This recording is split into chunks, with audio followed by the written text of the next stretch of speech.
A familiar sight at first-night musical events here in Southern California is a handsome elderly man who always has a ready smile for his countless friends. He is one of the few survivors of one of the most glamorous and legendary periods in the history of better music in America. His fellow artists, most of whom are long retired or vanished from the scene, are the fabulous names of international grand opera. With his usual affable cooperation, he has consented to take part in this recorded interview on this Monday, December 2nd, 1946. Most of whom are long retired or vanished from the scene, are the fabulous names of international grand opera. With his usual affable cooperation, he has consented to take part in this recorded interview on this Monday, December 2nd, 1946. I'm proud to present Maestro ANDREU de Segurola, for 12 years a leading bass of the Metropolitan Opera Company. Thanks, Mr. Rhines. I'm very happy to be here with you. Maestro, I have here before me 2 pages from an old copy of Harper's Weekly, which described the prospects for the operatic season of 1901 and 1902. Among other items of interest, there's an announcement that a new basso, a young Spaniard, has joined the ranks of the Metropolitan. His name, Andres de Segurola. Will you tell us the names of some of the other singers of that season? Yes. During those days, the towering artists of that great company were the 2 famous brothers, Jean de Resque the tenor and Edouard de Resque the bass, and another famous basso, Paul Plançon, who fortunately has left to us a collection of good recordings now probably in the hands of the collectors. Well, Maestro, since you started with the Metropolitan in 1901, that makes you just about the dean of the singers of that period. Absolutely. I am the dean of all male singers that have appeared with that company. I don't know if that is an asset or a liability. Maestro, how many roles did you have in your repertoire with your first season at the Met? I figure once that I had 19 roles that I had sang before in the different theaters of Europe and in South America. And, of course, you added to that repertoire later. Up to 45 roles. Well, that certainly is a fabulous record, one that is not very often equaled nowadays. I don't think so. Maestro Segurola, what was your favorite role in Italian opera? Undoubtedly, Leporello in Don Giovanni. And in French opera? Well, Mephistopheles or Faust. I believe that is the answer we would get from just about all bases. And did you ever sing in German opera? I sang German operas, but in Italian, because as you know, in Italy, all the operas are given in Italian, as in France, all the operas are given in French. Consequently, I sang German operas in Italian. I remember the fact, very pleasing to me, that in Buenos Aires, I sang with Maestro Toscanini the role of Landgraf in Tannhäuser, and in the same season I sang the role of King Mark in Tristan and Isolde. Well, Maestro, as Leporello, who were some of the great Don Giovannis with whom you sang? Oh, plenty, I may say, and good ones. I sang with the famous Battistini. I sang with Andrade, who was the favorite Don Giovanni in the German countries. I sang, of course, with Scotti and with the greatest of them all. And who was that? Victor Morel. Truly a great artist, wasn't he? Immense. Maestro, do you agree with the modern-day conception of the character of Leporello as a buffo interpretation? No, I absolutely against. How do you feel that it should be sung? Should be sung with a real sense of high comedy, not with buffoonery. Leporello was a very serious man. He minded everything that he said. Then are the situations that they are comical. But to make a buffoon out of Leporello is a great mistake. That seems to have happened with the passage of time, doesn't it, that conception? Absolutely. Now, Maestro, draw upon your long years of experience and tell us just what is the truth of this matter of so-called artistic temperament. Well, yes, it is. Some of the artists that they are afflicted with that little, may I call, sickness. I remember one very famous artist was very difficult to deal with. Nellie Melba, the great favorite of the English-speaking countries and the queen of the Covent Garden in London. Mm-hmm. I remember that Nellie Melba always liked to take the first call and maybe the two first calls all alone. She never permitted all the artists, no matter who were the artists in the cast, to take the first call with her. And I remember that in 1913, I was at the Opéra Comique of Paris, and I sang La Bohème with Nellie Melba as Mimi and John McCormack, then at his prime, as Rodolfo. And after the first act, the stage manager came to tell us that Nellie Melba was going to take the first curtain call alone. But John McCormack, very good friend of Nellie Melba, said, "Oh, pardon me, my friend. Here we are not in London."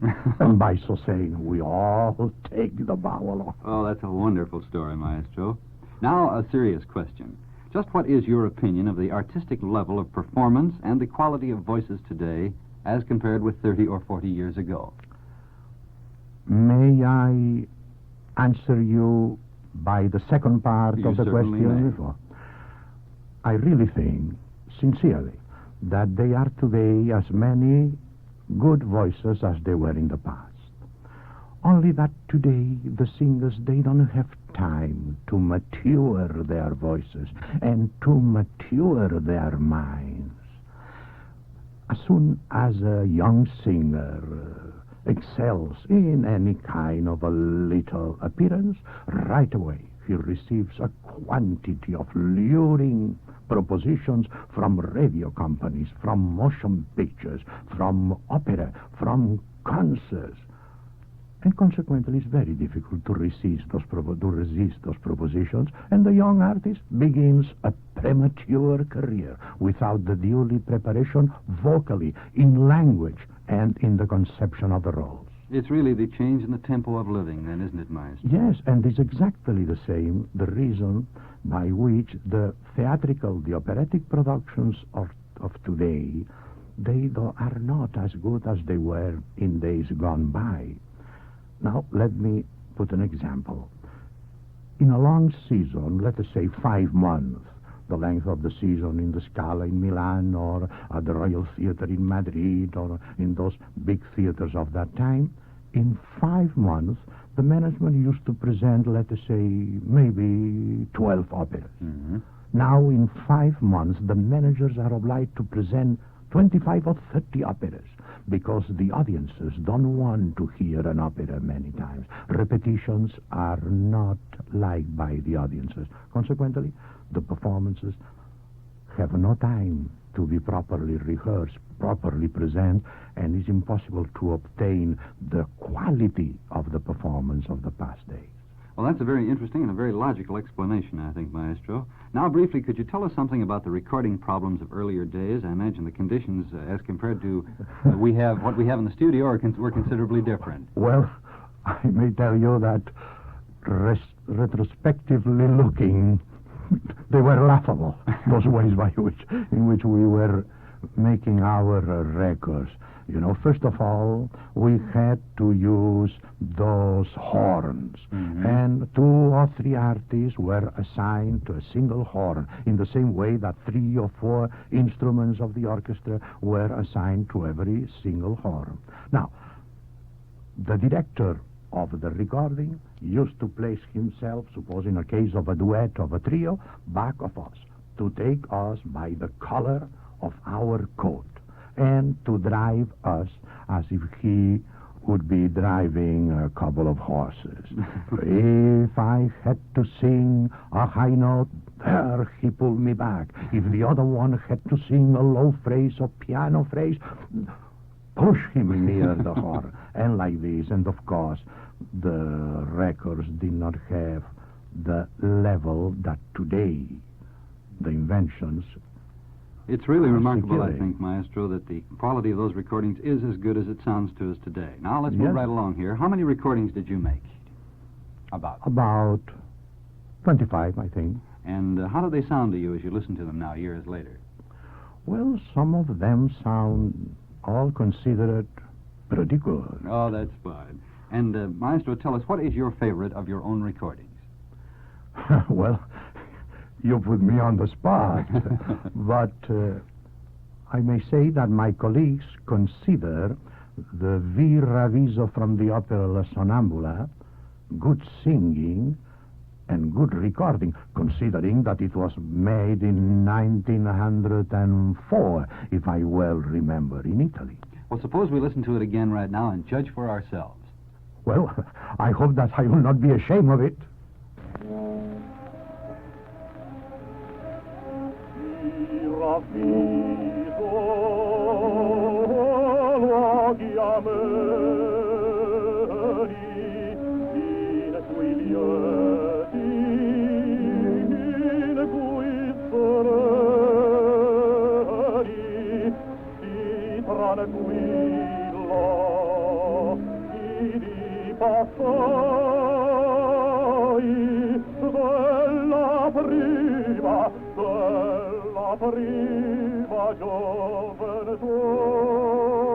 It's not so bad.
Well, 42 years ago, you recorded that, Maestro. How does it sound now in 1946?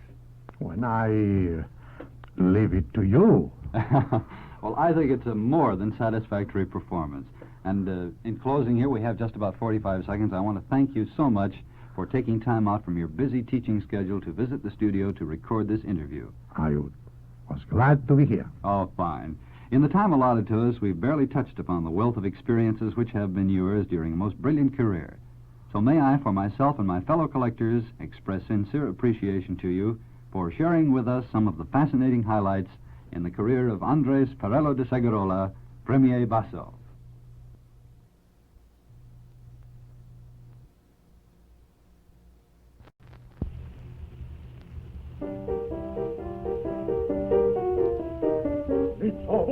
Nichavo, and the brush of habit saw. What is matter whom they say, if they reap well, Nichavo? That is sure, though sometimes slow. Grief is bound to follow after. What is matter where we go? What is matter what comes after? Drink, drink, drink, for time hath wings outspread, and the old can never taste it. Nichavo, when we are dead, what a pity, wait it. Martyrs come and martyrs go.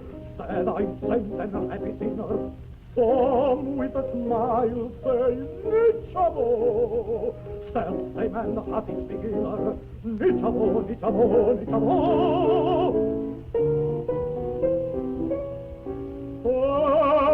Are they wiser who this chariot? Oh! Shall they sleep the thunder so, knowing well that all things perish?